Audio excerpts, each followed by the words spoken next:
So hi everybody, welcome back on the channel. As you can see, this is the last evolution that Burago made about the 499p model.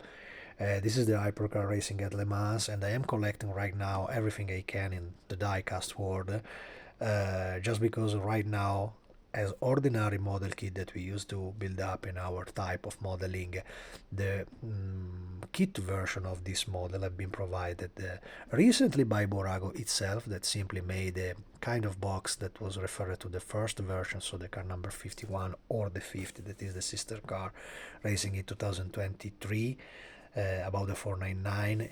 That is also available both as a complete model and as an assembled model.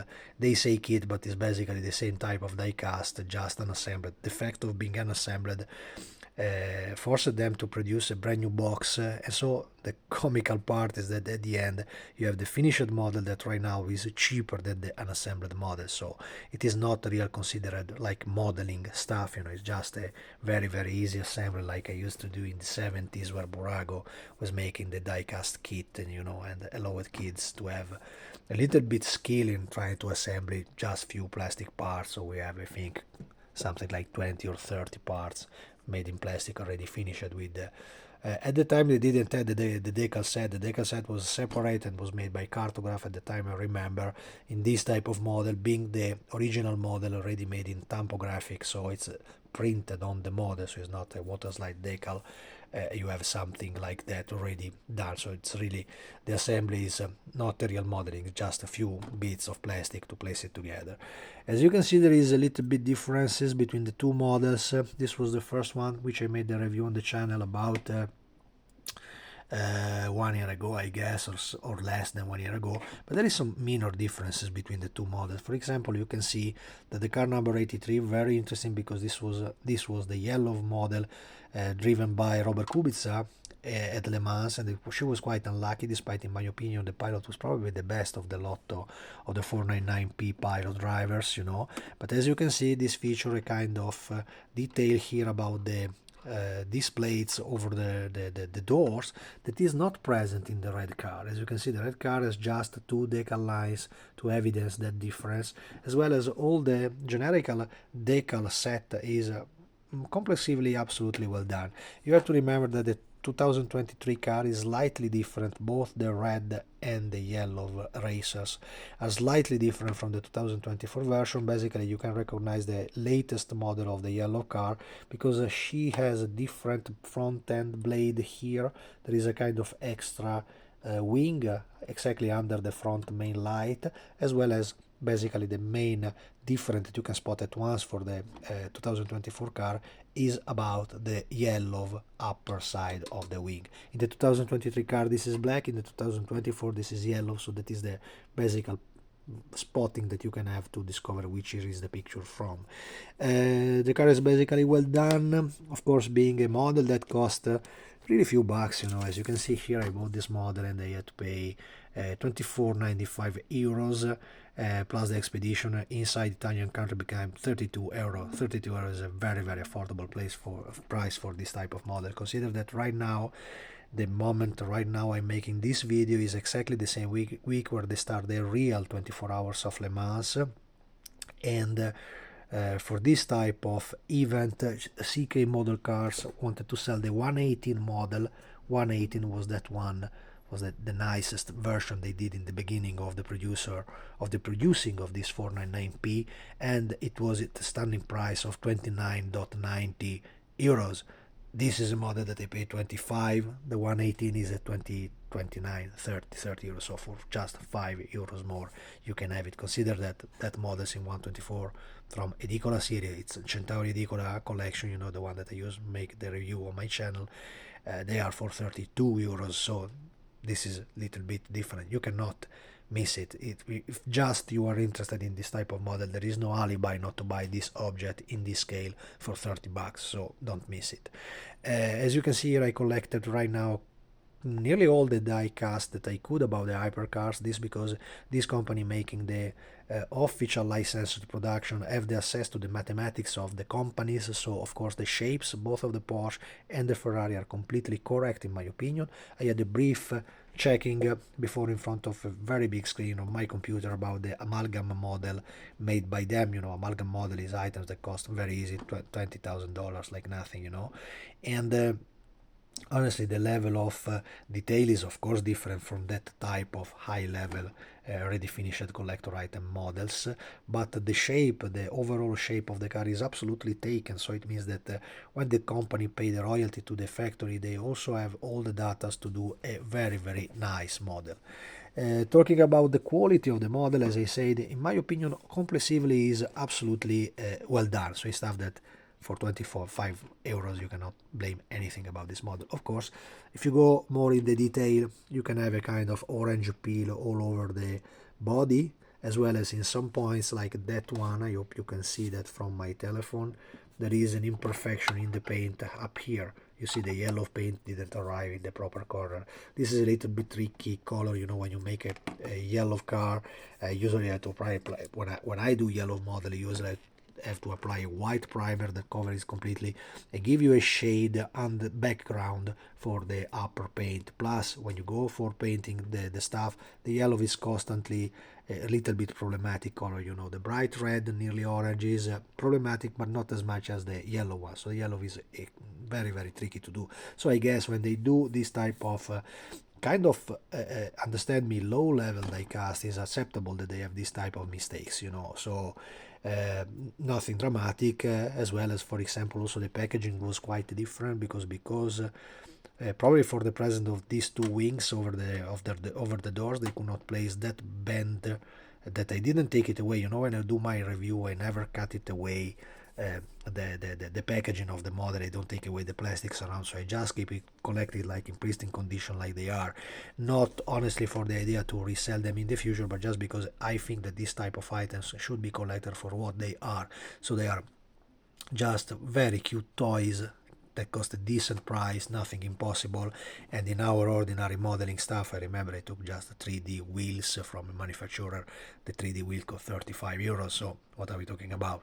Is not stuff that you can blame about the quality, just modeling consideration, as well as, for example, the blacks that they use to evidence these air intakes is not so well done, because you see there is a kind of shadows around, so it's not a clean job. The same is about this type of door that, if you can see, is not completely locked. Probably there is some problems in the hinge of the door.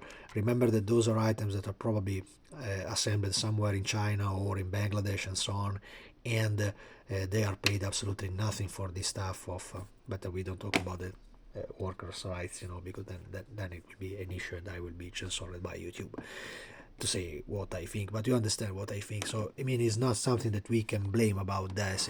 It's something that just part of it. Like there, for example, there the paint and the gloss is perfect, as well as there, as you can see, is not so perfect at all. The closure of the door, you can see this is doing that in that direction.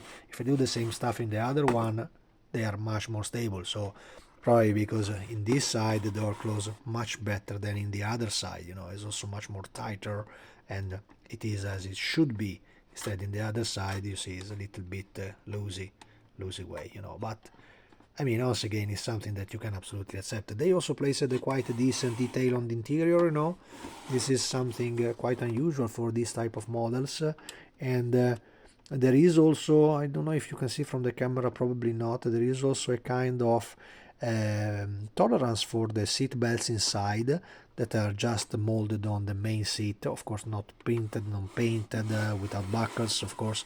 But this is basically something that, if you really would like, in my opinion, to go for a nice replica of the 499p, first of all, you should wait for the alpha model upcoming full detailed racing kit about this model. This is scheduled to arrive on the market for the end of 2025, and we are now in June. As I said before, this is the week of the 24 hours, and the model is still not present on the market, the alpha model kit. Otherwise, if you want to go for a cheaper version, you simply take one of this model, both the red, the yellow, or the die-cast, but for me is not so big needing. I mean, this is models that are, if you take away the main screw under, basically there is the group of wheels that comes away in a unique pieces. You send out the inner pins fixing these plastics, and then in really in 3 parts you have the model already disassembled. Then you have to strip it down. Usually there is the way to strip all the paint with a dot for oil, you know, the brake oil. The brake fluid oil is perfect to strip it completely away the models.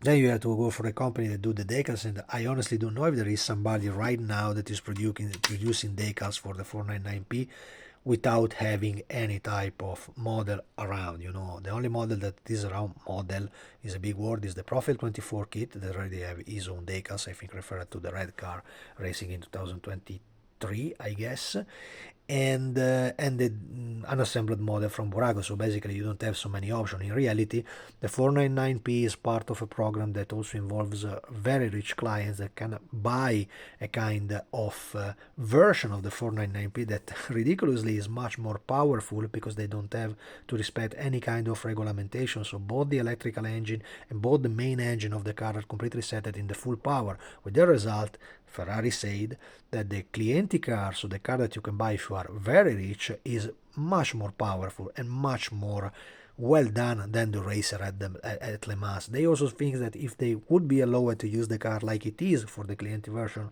they also will make a lap time that is much faster than the actual lap time that was used at Le Mans, and that allowed the car to win the 2 edition of the 24 hours. So that will be even more. It means that the project of the 499P is so well done. They entered in the WEC and in the hypercar market with this idea to produce something that was a blast, that have to be a winner. Something like, I hope for Italians, you know, in the same line of the Porsche 956 and 962 that for over a decade dominate the Group C championship, honestly without any real concurrent. When the real concurrent, Mercedes and Jaguar, arrived, they were completely beaten at once. That was not because, in my opinion, you know how much I love Porsche, but in my opinion it was just a matter of lucky, because the category was not so much followed by so many other manufacturers. There was the official Porsches, and then there was the private company making their own car.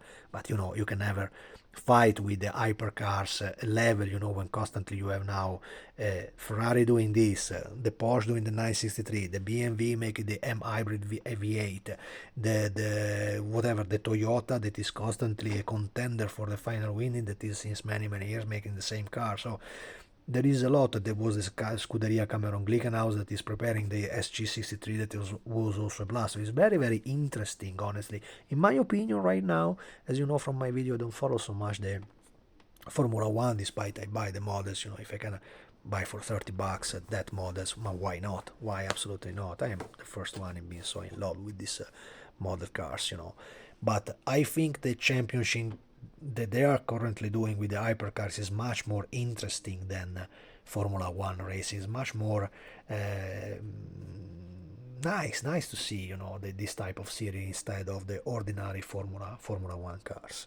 So that's it. In my opinion, if you can, and you can absolutely go for it. In the worst case scenario, you can also take it, strip it down, make it in one of the many liveries they do for the Clienti version. There was the green one, is in the silver one. There is a lot. It's now that you search for the images of the private cars of the people that bought the car. I think all the project of this car, I think, is for sale for about $5 million. So it's of course a stellar price for a toy, basically, that is still not allowed to go on the road, but is nearly there. Because I mean, if Porsche just made this week the kind of tribute to the 917 in silver, that was the chassis number 30 used by Conte Martini to have a road legal car to drive back from France to Turin, and they made the same identical car using a 963, making like a kind of civilized version with a leather interior, quality stuff, good suspension for usage on the road. They could do absolutely the same stuff with Ferrari, so it's not so far away, because today the platform is so well done and also quite so easy to modify it for a kind of street legal use. Look at the hypercars made from Lamborghini and so on, and also all that mysterious stuff that we see from Bugatti with the mythical to be road plated and whatsoever. You know, basically they are prototypes made by Dallara for street legal usage, and Ferrari can absolutely do the same stuff. I think they don't do for their own reason. reason. Maybe they don't want cars on the road and to be used to go to do aperitivo and to show up to friends. Hey guys, look my new toys, you know. Because if you think about that, of course, it's a big amount of money. $5 million is something that not so many can afford, but people with boats, for example, if you just look at boats, $5 million on a boat, on a yacht, is not this big amount. Is an amount. You can take an incredibly nice boat, but in a yacht, 5 million, not so special. In cars, 5 million, you take an hypercar, a Ferrari hypercar. So it's also kind of very big investment, I think, if you can ever afford it. I'm talking about that. As you can see, I'm just surrounded by models, so it means that I don't have $5 million to buy right now one of these toys, and I probably will never have, but I don't care. I'm okay with my models, and it's much more enjoyable than I say so because I cannot have it, so you already know what I mean, guys. That's it, so simple like that. My tip is always the same. Despite the minor mistake in the modeling, definition is constantly worth it. The car is fantastic, 499p, both red and yellow is a must, and I really hope that they can do another nice winning in the next race. You know, despite I am GT40 Model Works making a lot of Porsche, I support Ferrari, so it's to have a clear idea of the unclear brain I have here. That's it, guys. Thanks for watching. Hit the like button, subscribe to the channel, and see you in the next one.